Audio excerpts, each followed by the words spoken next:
graça e paz, muita paz, verdadeira paz de Cristo Jesus para você e para sua família. Eu sou a pastora Sirlene Fonseca Maciel e estou desenvolvendo um estudo sobre as mulheres da Bíblia de forma cronológica.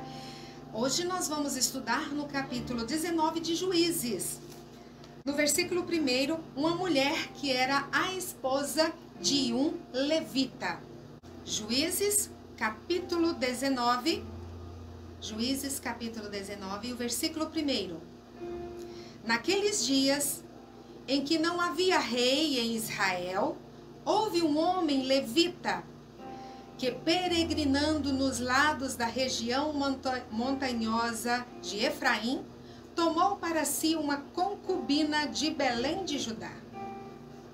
Essa concubina era um israelita, lógico, da tribo de Judá.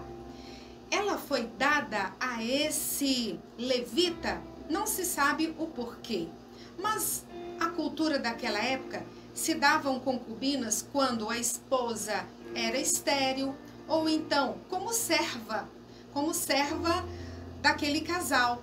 Estava então essa mulher aqui, a Bíblia não fala o seu nome, mas era filha de um homem de Belém de Judá. E ela foi dada ao levita por gosto de seus pais. Seus pais acharam por bem, entregou ela. E ela foi morar com esse levita na sua casa, nessa região montanhosa de Efraim, as terras de Efraim.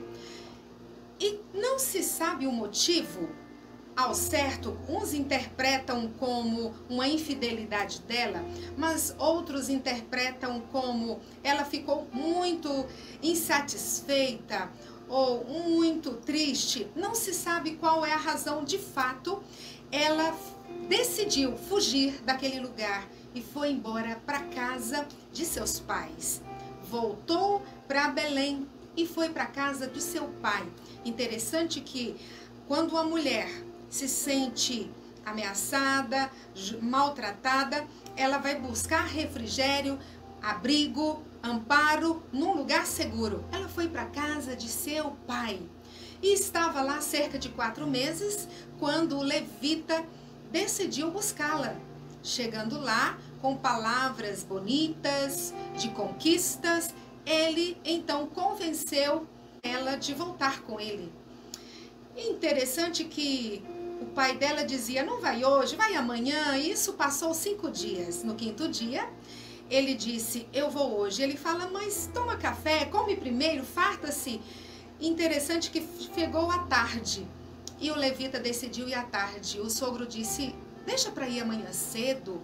Ao amanhecer do dia, ele disse, não, eu desejo ir hoje.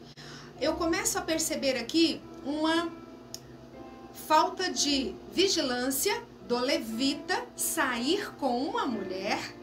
É claro que ele tinha também um servo, né, 2 jumentas, mas na parte da tarde de um dia, para uma viagem que seria longa, lógico que teriam que pernoitar pelo caminho, mas ele não atendeu o conselho do sogro de se levantar pela manhã, pela madrugada, preferiu ir à tarde e foi. Ao entardecer, a Bíblia diz que o seu servo sugeriu para ir para um lugar chamado Jebus. Ele disse, não, esse povo não teme a Deus, então vou seguir adiante. Vamos até Gibeá, porque lá eles são da tribo de Benjamim. Então ele vai, a Bíblia diz que ele sai do caminho e entra para esta cidade chamada Gibeá. Estando ele ali na praça, procurando um lugar para passar a noite, ninguém o recebe, ninguém dá abrigo. Mas passa um ancião e ele percebe que não era da cidade, oferece abrigo, leva para sua casa, dá comida, lava os seus pés, comem juntos. Ali tem uma comunhão linda. Interessante que esse ancião, esse homem que já era idôneo, mais idoso, ele também morou por um tempo nessa região montanhosa de Efraim. E ele estava ali agora na cidade de Gibeá, acolhe o levita e a sua concubina. Então, eles vão para sua casa e quando é a uma certa altura da noite, após comerem, os homens de Gibeá percebem que ali estava um levita, um homem, e talvez ele pudesse ter uma aparência bonita, um homem com uns traços bem formoso. Os homens chegam para aquele dono da casa e diz: nós estamos aqui e queremos este homem para nós. Nós queremos conhecê-lo. E essa palavra conhecê-lo é conhecer intimamente, sexualmente. E ele fala: não faça isso com este homem. Ele é o meu hóspede e é um homem honrado. Eles insistiam: nós queremos este homem, nós queremos possuí-lo, nós queremos ficar com ele. Então o homem insistia dizendo: não faça isso. Olha que eu tenho uma filha virgem. Eu ofereço essa filha virgem para vocês. Podem ficar com ela. Olha o ponto que esse homem desejou salvar o levita e a concubina. Ele chegou a oferecer a sua filha. Porque quem sabe eles pudessem desistir, porque a moça era do local, era da cidade. Mas os homens insistiram e disseram: não queremos ela, não queremos a concubina, nós queremos ele. Nos faz lembrar aqui do que aconteceu lá com Ló.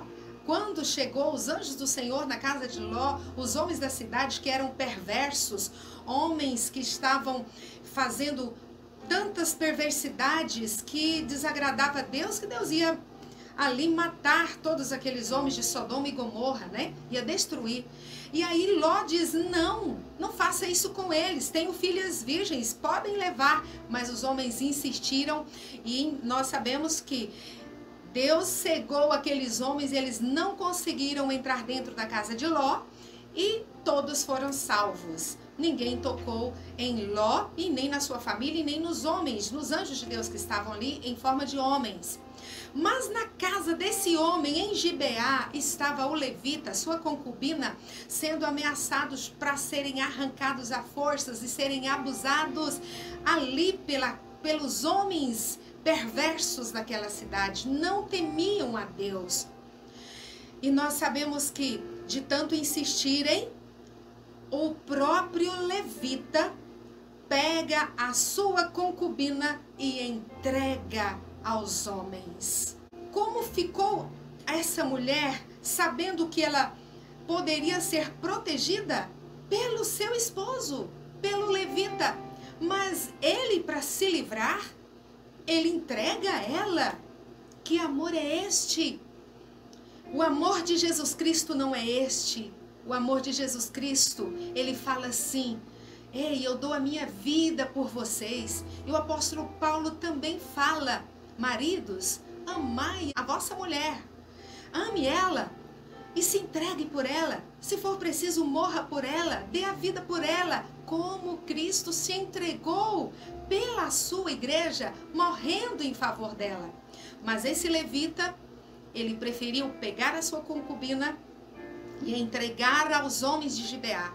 E a palavra do Senhor nos diz que esses homens de Gibeá, aqui nos versículos seguintes, eles abusaram dessa mulher a noite toda.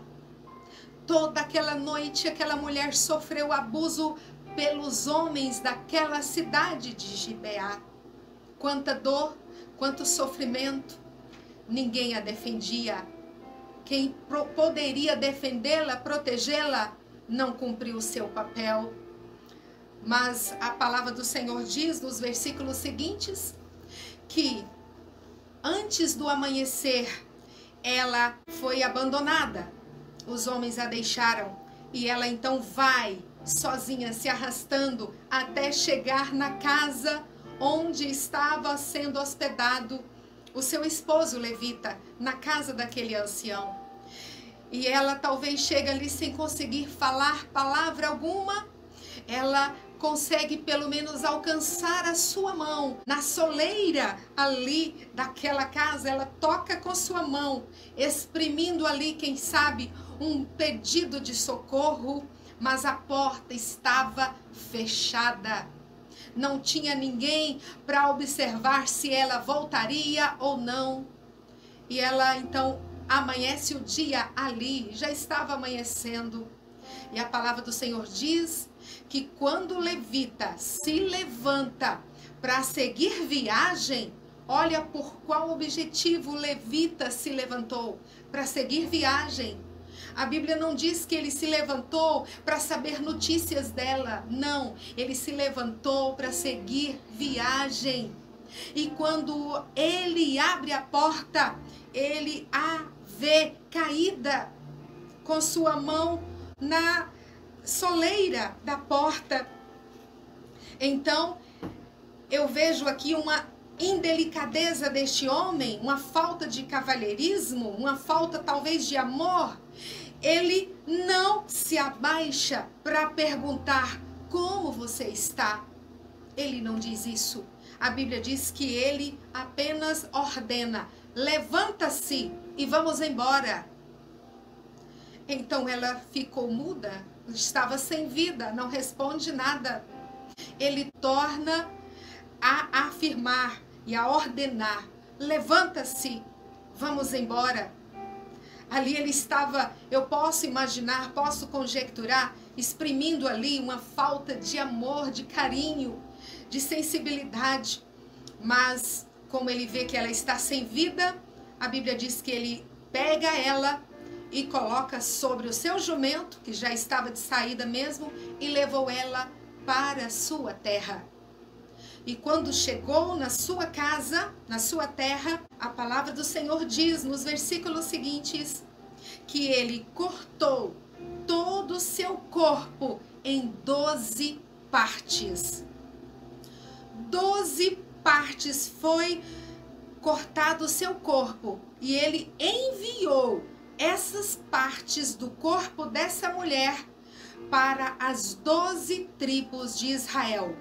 Ali ele estava exprimindo, colocando ali, quem sabe, uma dor que ele estava sentindo, um remorso, eu não sei, mas quem sabe ele estava arrependido de não ter protegido. Isso são coisas que a gente pode imaginar, mas ele coloca ali como algo que não é normal. Ele mandou para as 12 tribos um pedaço do corpo dela para cada tribo. As tribos, ao receberem, ficaram espantadas, ficaram muito estarrecidas com aquela situação. Quem sabe choraram, quem sabe ficaram perplexas. E nós sabemos que o capítulo 20, o capítulo 21 vai contar o que aconteceu depois que eles receberam essa mulher em pedaços, devido a um pecado de abuso pelos homens da cidade de Gibeá, que são descendentes da tribo de Benjamim. Então, eles estavam espantados porque não era para acontecer isso entre o povo de Deus, entre as 12 tribos. Esse detalhe nós vamos continuar falando nos capítulos seguintes, no próximo vídeo, e assim nos encontraremos. Deus abençoe você, Deus abençoe a sua família, em o nome de Jesus. E agora nós vamos convidar a psicóloga e missionária Dileã Evangelista. Entre, fique à vontade, muito bem-vinda. Pastora, muito obrigada. Bem-vinda, querida. Obrigada, muito obrigada por esse momento de estar aqui com vocês, poder servir, né? Para mim está sendo muito honroso, prazeroso.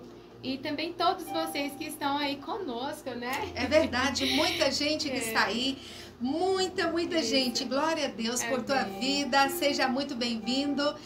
E nós vamos continuar tratando desse assunto. Quando nós lemos esse texto, tocou muito o meu coração. Sim. Muito. Então o Espírito Santo disse para mim: convide uma psicóloga para ajudar essas mulheres com essa ótica de psicóloga. Então, você é muito bem-vinda. Fique à vontade. Obrigada. Esse acontecimento que foi muito tempo atrás, no Antigo Testamento, a gente vê nos dias de hoje, há alguma semelhança do que aconteceu para os dias de hoje? Então, pastora, a senhora ministrando aqui a palavra, né? E a gente vai ler alguns relatos bíblicos, a gente encontra alguns casos, né, de mulheres que passaram por situações desse tipo. Eu estava lendo ainda hoje dados que foram, que está aí até na internet, de situações bem parecidas. Sim. Acontecendo quase todos, ou melhor, todos os dias. É verdade. Como nós estamos no Brasil, então a gente vai falar do Brasil, mas assim, a gente sabe que essas questões acontecem em todo o planeta, né? É não era para acontecer. Agora aconteceu em Israel. Aconteceu em Israel, agora você imagina. A gente, só de ouvir a história, a gente já sente uma repulsa, a gente, né, se indigna. Lendo o texto também, meu Deus do céu, eu fiquei bastante indignada com tudo isso. Só de saber que nesse período de pandemia, média de quase 180 pessoas estão sendo violentadas por dia. Misericórdia, Senhor. Média de 180 pessoas, né? Fora os casos que não estão sendo denunciados. Isso só os que estão sendo denunciados. Aí, como você me perguntou, isso acontece o tempo todo. A gente está falando aqui e nesse momento, enquanto ela estava ministrando, enquanto você está aí assistindo, pessoas estão sendo violentadas, pessoas estão sendo agredidas, pessoas estão sendo tendo a sua dignidade roubada, porque esse ato que aconteceu com essa concubina aí foi um ato repugnante. E só da gente pensar que o tempo todo pessoas estão sendo vítimas desse tipo de agressão, porque é uma agressão, né? Muito terrível. Muito terrível. Analisando bem essa questão.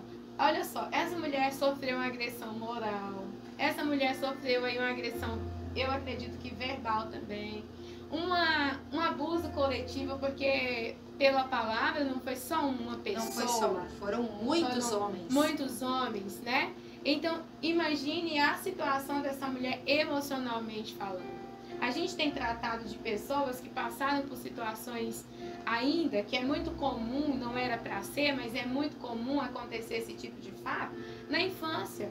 É tanto que boa parte desses casos tem ocorrido da infância até a adolescência, 13, 14 anos. Isso tem acontecido com uma certa frequência, né? São pessoas que não podem se defender da forma que deveria se defender, né? E estão sendo aí expostos a essas situações. E às vezes até mesmo sendo assassinadas, né? Como a concubina chegou a ser abusada de uma forma tão terrível, tão... meu Deus do céu, uma coisa assim fora do normal, né? A situação muito que terrível. Essa mulher foi exposta. E ainda ter que perder a sua vida. Ela passou por uma série de situações. Então a gente tem acompanhado esses casos, infelizmente, faz parte da nossa profissão, para estar dando esse suporte. Às vezes, até de ouvir o caso, a gente acaba lidando com uma série de emoções também, porque faz parte da vida da pessoa, a dignidade da pessoa que foi ferida. E o abuso consiste justamente nisso, né? No agredir, é uma agressão, não tem outra palavra. É uma agressão. Ser colocada, é uma agressão, é invadir o espaço do outro sem consentimento. Já pensou? Uma pessoa invadir o espaço do outro sem consentimento. Olha o tanto que isso causa transtornos, o quanto que isso causa feridas. É a mesma forma de depreciar alguém, ir lá e desconfigurar ela. Ainda hoje eu estava em um atendimento colocando isso para uma paciente. Quando uma pessoa agride outro, que seja de forma verbal, que seja... A gente viu aqui no texto uma agressão psicológica, uma agressão moral, a gente viu aqui uma agressão sexual mesmo, né? Sim. Foi uma agressão em vários aspectos. E tem vários tipos de abuso, como comecei a mencionar. Tem a agressão psicológica, né? Aquela que... mas eu não bato. Não bate, não vai, espanca fisicamente falando, mas de uma certa forma você está verbalizando algo. Invadindo o espaço de alguém quando remete algumas palavras que ferem, né? E a gente tem visto isso muito, pastor. não é lá fora, não. Isso não acontece, não é em outro âmbito que é para ser acolhedor. Você estava falando aqui de proteção, de segurança. Isso acontece no âmbito onde é para ser acolhedor. Normalmente essas pessoas que são desconstruídas, violentadas, que têm os seus espaços invadidos, são vítimas de pessoas de dentro da sua própria casa. Né? Então, isso é muito repudiante. Ter que enfrentar uma situação onde está perdendo ali o seu espaço, onde está perdendo o seu perfil, onde está perdendo a sua identidade. Olha só, uma mulher, quando ela chega a ser agredida dessa forma, que seja de forma psicológica, que seja de forma sexual, um abuso sexual, de uma certa forma é uma agressão. Muito grande, gerou uma ferida. Tem agressão religiosa, você estava ministrando ali, nesse instante eu estava lembrando de um fato que aconteceu comigo enquanto estava em uma outra cidade para ministrar. Eu sofri essa agressão de um pastor que disse assim para mim: olha, você está em pecado, mas por qual razão eu estou em pecado? Porque você é mulher e prega a palavra. Uma agressão, né? Isso. Religiosa. Mas eu disse para ele: eu sei para qual propósito eu vim para essa terra, eu não vou parar por causa disso. E ainda veio com textos bíblicos. Paulo falou assim que a mulher tem que estar em silêncio. Então tudo bem, a gente, né, a respeita, mas não deixa de ser uma agressão. Mas uma das que tem realmente causado transtornos, pânico, pessoas que às vezes não conseguem nem dormir. Por quê? Teve toda a sua identidade roubada, toda a sua essência roubada, passou às vezes por um tipo de abuso lá na infância, na adolescência, constitui famílias, mas não consegue mais ser quem elas eram. Por quê? Porque normalmente quando elas vão para um ato sexual, elas vê no esposo uma transferência, vê ali a figura do abusador. E aí muitos maridos não sabem lidar com essa demanda. Tem casais que chegam até se separar por causa dessas questões. Mas por quê? Porque lá atrás essa mulher sofreu um dano muito grave. Ela foi desdenhada, ela foi desconfigurada, como já mencionei aqui. Ela passa a sentir nojo de si mesma. São características, né, de uma pessoa que sofre esse tipo de abuso. E ainda mais quando ela sofreu uma certa ameaça. Olha, se você falar, eu vou te matar, eu vou matar a sua família, eu vou acabar com você, né? Isso é muito típico do agressor em si. Mas assim, é bastante repugnante esse ato.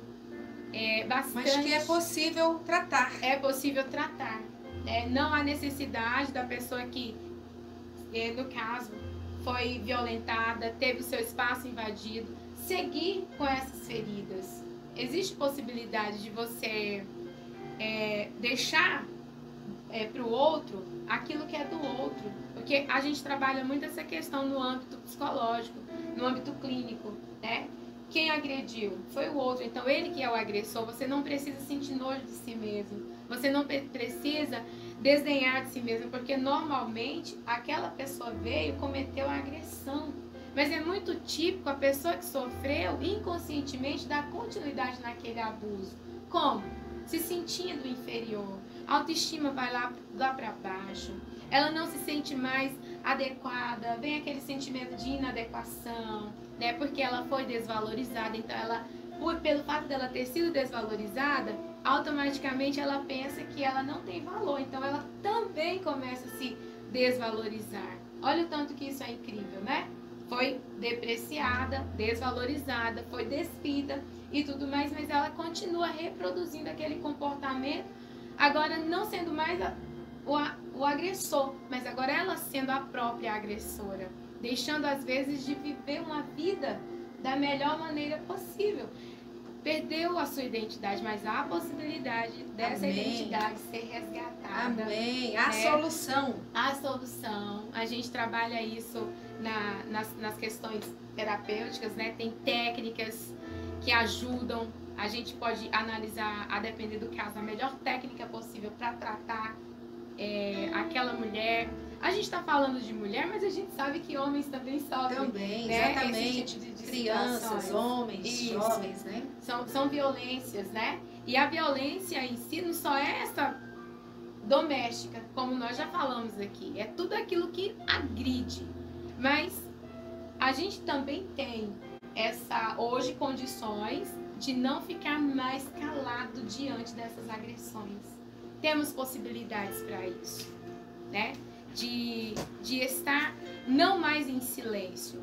Uma mulher, quando chega numa farmácia, pode colocar, se ela sofreu algum tipo de agressão, seja sexual, seja qualquer tipo de agressão, principalmente a sexual, né? Ela pode chegar na farmácia com um X, não precisa mais, tipo, que se expor, falar para todo mundo, né, que ela sofreu aquele tipo de agressão. Mas se ela quer ajuda, ela pode fazer um xizinho, que seja com batom na mão, chega lá, só mostra pro farmacêutico, né? Ele já vai saber o que fazer, acolher, pegar dados. Ela não precisa dizer denuncia e ele já vai tomar providências.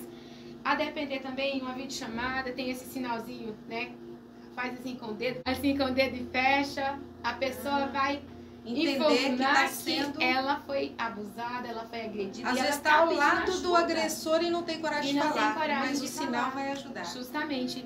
É só esse sinal, botou o dedinho aqui na palma da mão, fechou, né? Então já vai compreender que aquela pessoa está pedindo ajuda e que ela não quer continuar naquele processo de violência, naquele processo de agressão, naquele processo de continuar sendo abusada. Existe possibilidade de colocar um ponto final nisso aí.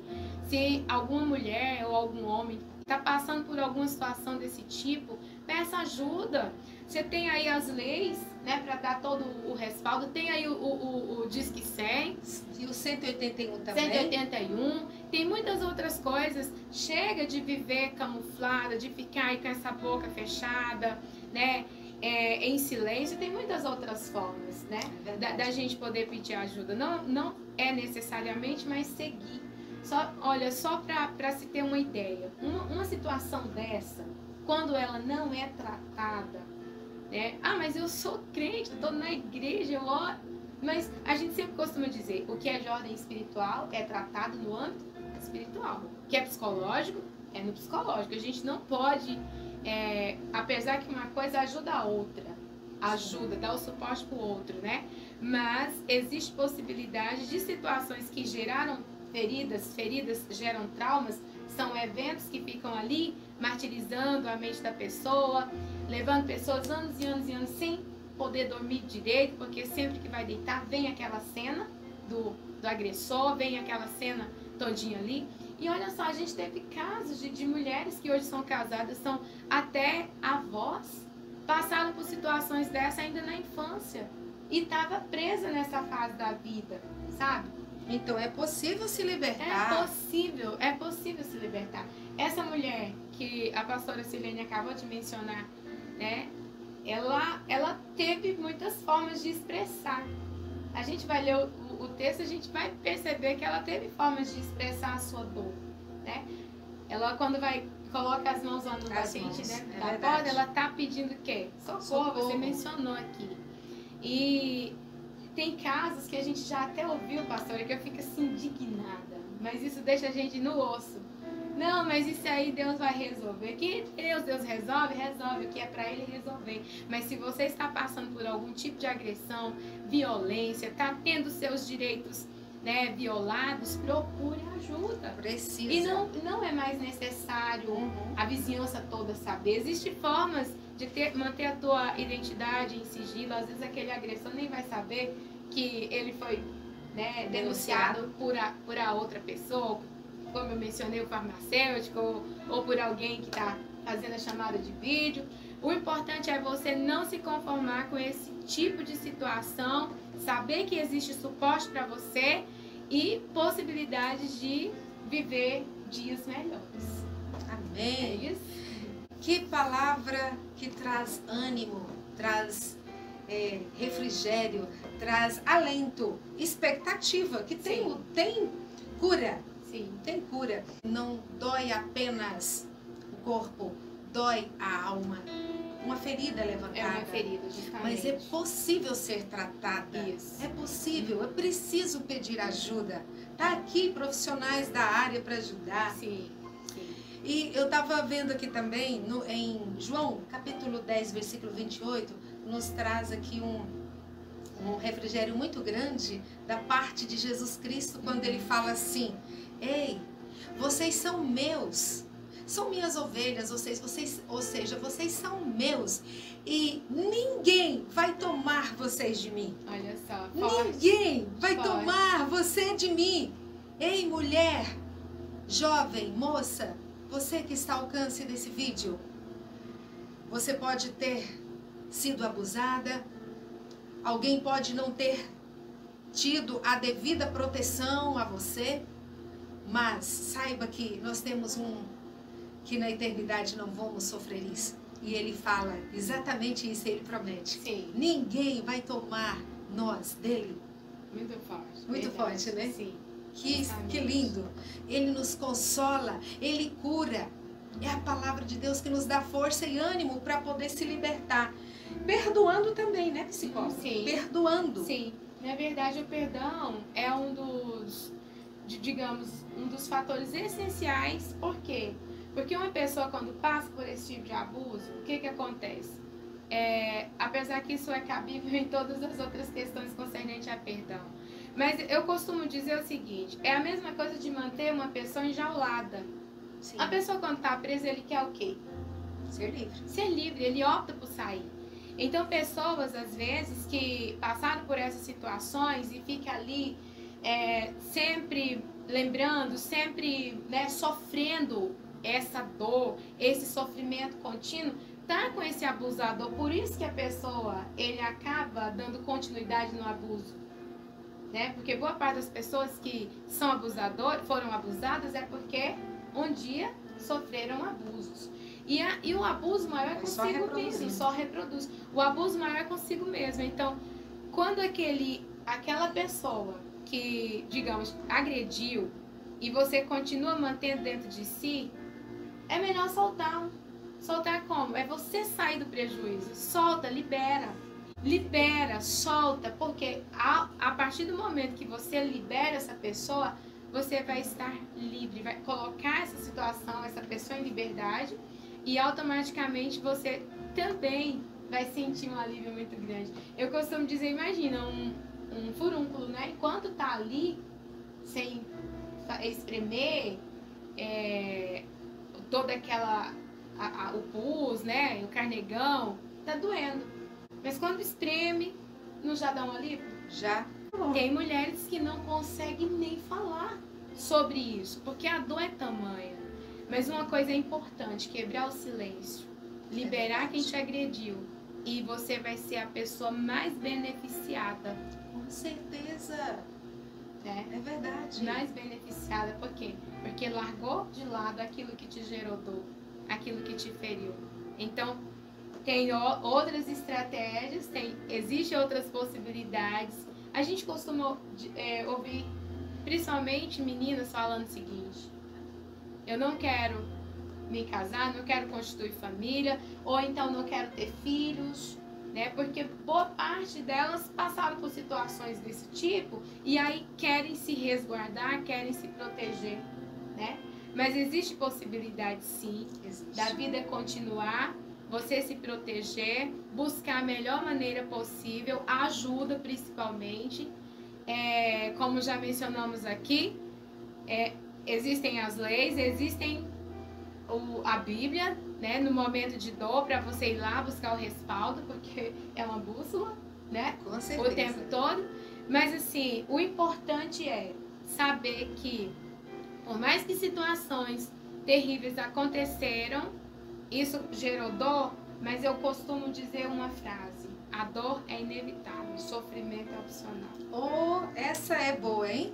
Sofrimento é opcional. Justamente. Decida não sofrer. Não sofrer. Passou. O abuso passou. Então, feriu aquele momento. Então, procure estratégias para você seguir na vida, cabeça erguida. Ninguém tem condição de roubar a tua dignidade. Ninguém tem condição de roubar a tua essência. Ninguém tem condição de roubar de você aquilo que foi dado pelo nosso Criador, né? Pode até ter tentado, mas não rouba. Rouba a nossa alma que está impregnada em nós. Só no momento certo, né, pastor? É verdade. Eu sempre costumo trazer também, para quando eu atendo esse tipo de caso, né? Questões do seguinte: a gente passa por uma queimadura, Sim, né? sim. Aquele momento ali gera dor, doeu, às vezes chega até dar aquela engenhadinha, depender da intensidade na pele, cria bolha, né? Mas aquele momento foi realmente a dor.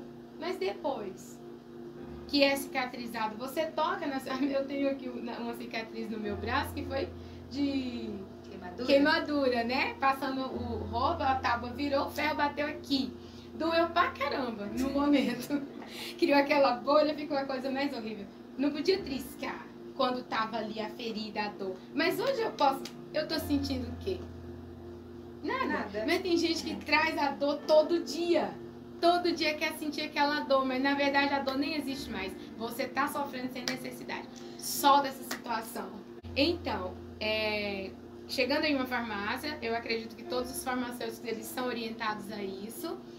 Coloca um X na palma da sua mão. Você não precisa expor para mais ninguém, a não ser só para a pessoa que você vai buscar atendimento. Ajuda. Só expôs ali o X na mão, um batom vermelho, alguma coisa que na sua palma da mão vai o X, tá? Ele já vai saber te ajudar. A outra é esse aqui. Deixou o dedinho aqui na palma da mão e os 4 dedos. Você tá pedindo ajuda. Olha, me ajude, eu estou sendo abusada, eu estou sendo violentada, eu estou sendo agredida. Então, com esses 2 gestos, você vai... É uma forma silenciosa de dizer: ei, eu preciso de ajuda. E se quiser ligar, tem um telefone. Tem o 100, o Disque 100 e o 181. Interessante que é preciso, sim, procurar ajuda de psicólogo. Sim. Há no meio evangélico um entendimento que não precisa, né?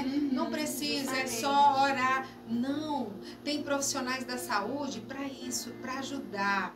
É claro que vai para a igreja, a palavra vai ajudar, vai tratar, vai curar, vai libertar, vai sarar. Mas nesse âmbito aí da psique, é preciso ajuda de um profissional da área. Jesus, maior psicólogo. Ele é verdade. Então, ele é o maior psicólogo. Eu tenho as minhas sessões com ele e tenho sido muito Com certeza, com certeza. Vamos para o quarto, oramos e falamos com ele. Ele nos ouve, nos trata. Como é maravilhoso. Jesus é.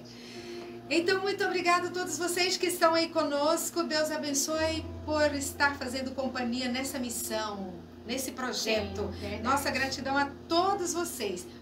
Eu estou muito grata por sua presença. Eu que agradeço. Muito grata mesmo. Igualmente. Deus abençoe muitíssimo a tua vida. Amém. E você pode deixar seu contato para quem desejar procurá-la como uma psicóloga, uma grande profissional que nós sabemos aí como é a sua dedicação, seu profissionalismo. Pode passar. Sim. Então, 63, porque é daqui, né? Sim. 992 63 é DDD de Tocantins. 992 15 2795.